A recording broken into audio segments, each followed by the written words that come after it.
Hello, everybody. We are here with another spotlight interview. Today, I'm joined with Melissa King, and we will be interviewing her today. So, to start off, Melissa, can you tell us about your educational and work background? Sure. Hi, everybody. I'm Melissa King. I'm an OC Habitats volunteer.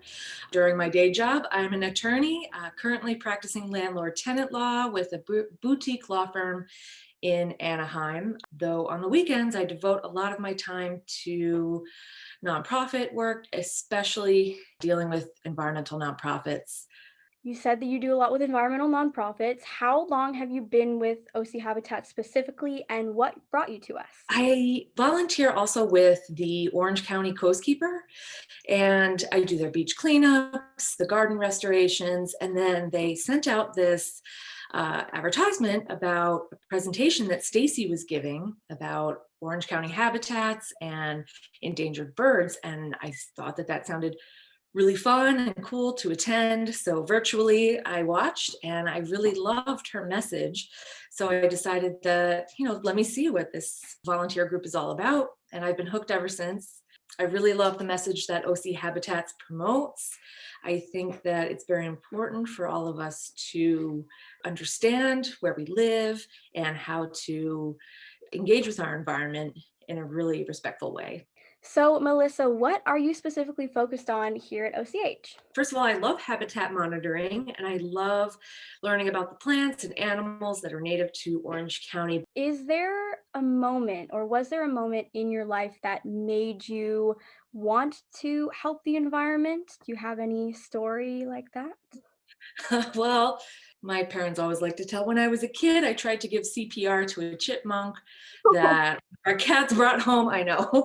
Um, but, we put Sweet. it in a little shoebox and we tried to bring it back to life. Anyway, apart from that, I went to Columbia University. I'm originally a New Yorker. I went to Columbia University where I studied economics.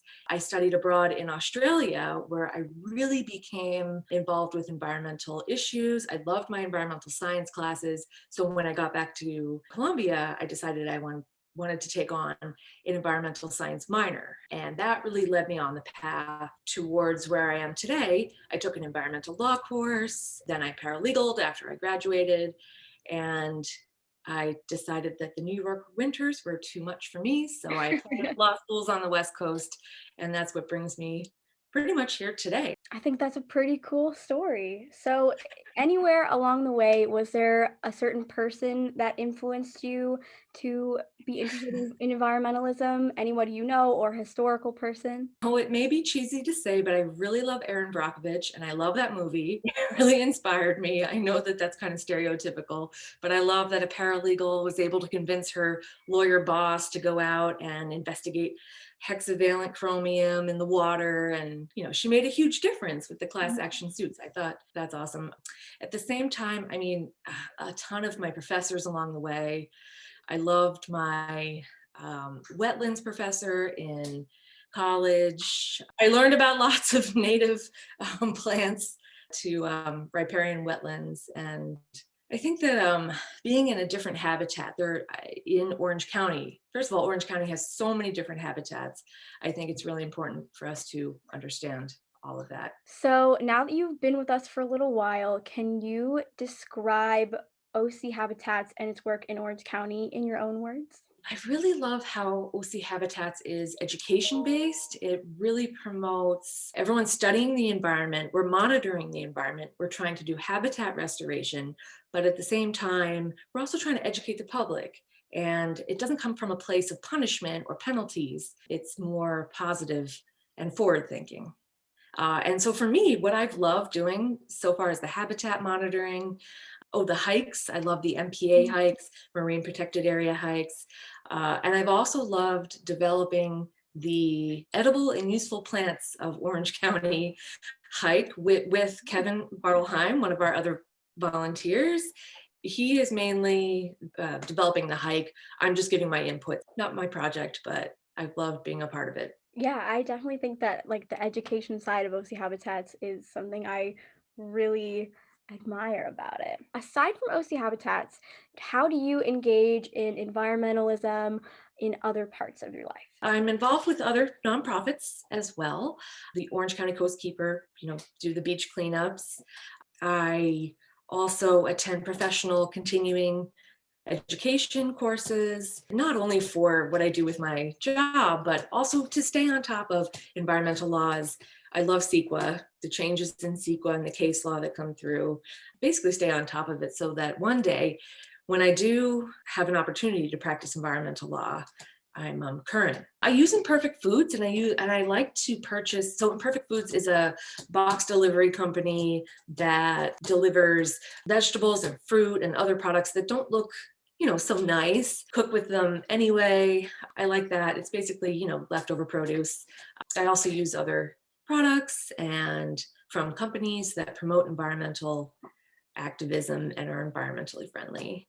And then finally, I have some friends who are involved in another nonprofit called Flora and Fauna House based out of San Diego, and they're trying to promote native gardening, native plants gardening, and not just for water-wise gardens, but also to promote biodiversity. It's a great cause to be involved with. The Imperfect Food sounds really cool. I might have to check that out. So, our last question is, if you were queen of the world and could do one thing to protect the environment, what would you do? There's a ton of issues out there. Obviously, the most important are climate change and Mhm, environmental justice. I think mhm. that those are two huge ones that, at least in my lifetime, probably we won't see a solution, but we can work towards it. I don't want to pass along those problems to future generations. But I think that as a society, we need to adapt. We need to adopt healthier lifestyles, more environmentally friendly lifestyles.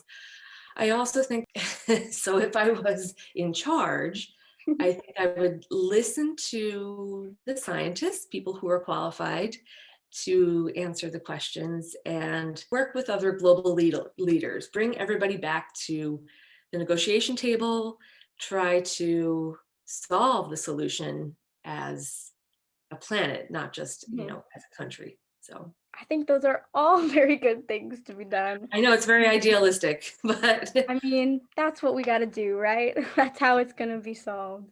Thank you so much, Melissa, for being here and sharing with us today. And thank you, everybody, for watching. Make sure you tune in next time for our next Spotlight interview.